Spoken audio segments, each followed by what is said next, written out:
Ang kasaysayan ng Mag-Aso Falls ay kaakibat ng mayamang kultura at likas na pamana ng Negros Occidental. Bagamat maaaring limitado ang mga partikular na makasaysayang talaan tungkol sa talon, ang kahalagahan nito sa lokal na komunidad at sa nakapaligid na lugar nito ay nagsasalita ng mga volume. Ang talon ng Mag-Aso, na matatagpuan sa Orangao, Kabangkalan City, ay pinaniniwalaang nabuo sa pamamagitan ng natural na prosesong geological sa loob ng libu-libong taon. Ang dumadaloy na tubig, na bumababa mula sa taas na 120 talampakan, 37 metro, patungo sa isang matahimik na palanggana, ay walang alinlangan na nakabihag ng mga tao sa loob ng maraming henerasyon. Ang pangalang, Mag-Aso, mismo ay sumasalamin sa ambon na tumataas mula sa bumabagsak na tubig, dahil ang aso ay isinalin sa ambon sa lokal na diyalekto. Ang maulap na ambience na ito ay malamang na nagbigay inspirasyon sa paghanga at pagtataka sa mga bisita sa buong kasaysayan. Bagamat ang talon ay matagal ng natural na palatandaan, ang pag-unlad nito sa isang destinasyong panturista ay malamang na nangyari kamakailan, habang ang mga pagsisikap ay ginawa upang isulong ang mga likas na atraksyon ng Negros Occidental sa parehong mga domestic at internasyonal na turista. Ang pagtatayo ng mga amenities tulad ng mga hagdan para sa mas madaling pag-access, pati na rin ang pagtatatag ng isang kalapit na resort at gawa sa tao na pool, ay nagpapahiwatig ng isang sinadyang pagsisikap na pagandahin ang karanasan ng bisita habang pinapanatili ang natural na kagandahan ng talon. Sa pangkalahatan, ang kasaysayan ng Mag-Aso Falls ay isang testamento sa walang hanggang pag-akit ng kalikasan at ang patuloy na pagsisikap na ibahagi ang mga kababalaghan nito sa mundo, na tinitiyak na patuloy na pahalagahan at tamasahin ng mga susunod na henerasyon ang kamangha-manghang destinasyong ito sa Negros Occidental.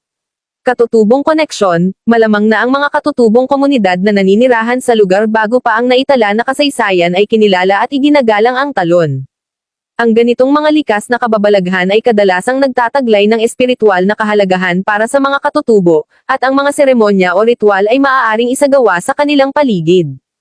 Panahon ng kolonyal at higit pa, sa pagdating ng mga kolonyalistang Espanyol sa Pilipinas, maaaring nagsimula na ang dokumentasyon tungkol sa mga likas na palatandaan tulad ng Mag-Aso Falls. Gayunpaman, ang karamihan sa dokumentasyong ito ay maaaring nawala o hindi pa ganap na nahukay. Local lore and legends, tulad ng maraming natural na landmark, ang Mag-Aso Falls ay malamang na may bahagi ng lokal na alamat at alamat. Ang mga kwentong ito, na ipinasa sa mga henerasyon sa pamamagitan ng oral na tradisyon, ay kadalasang nagbibigay ng mga mystical na katangian, na nagdaragdag sa kanilang pang-akit.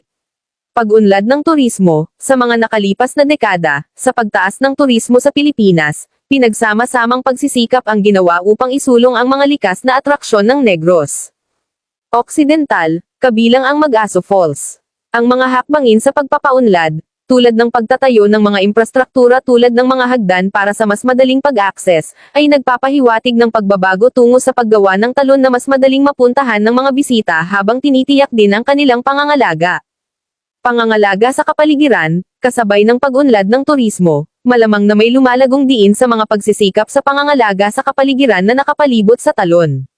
Ang mga lokal na awtoridad at mga organisasyong pangkalikasan ay maaaring nagpatupad ng mga hakbang upang protektahan ang ecosystem ng Mag-Aso Falls at ang mga nakapaligid na lugar nito. Bagamat ang tiyak na makasaysayang timeline ng Mag-Aso Falls ay maaaring mahirap masubaybayan, ang kahalagahan nito bilang isang natural na palatandaan at destinasyon ng turista sa Negros Occidental ay nananatiling hindi mapag-aalinlanganan. Ang falls ay patuloy na nakakaakit ng mga bisita mula sa malapit at malayo, na nagsisilbing isang patunay sa walang hanggang kagandahan at pang-akit ng kalikasan sa rehiyon. Ang Mag-Aso Falls sa Negros Occidental ay parang isang nakatagong hiyas na naghihintay na tuklasin. Ang kaakit-akit na kagandahan nito, na may malinaw na asol na tubig na umaagos pababa sa maulap na palanggana, ay lumilikha ng isang nakakabighaning kapaligiran. Ang pangalan mismo, Mag-Aso, na nangangahulugang ambon sa lokal na wika, ay ganap na nakakakuha ng diwan ng likas na kababalaghan na ito. Ang paglalakbay sa Mag-Aso ay nagsasangkot ng pagbaba ng isang hanay ng mga hagdan, pagdaragdag ng isang adventurous na ugnayan sa karanasan. Nakatutuwang marinig na may malapit na resort, na nag-aalok ng mga pagpipilian sa tirahan para sa mga nais na patagalan ang kanilang pamamalagi at ganap na isawsaw ang kanilang sarili sa kagandahan ng talon. Ang pagkakaroon ng mga cottage para sa mga bisita sa araw ay nagsisiguro na ang lahat ay masisiyahan sa isang komportableng pagbisita.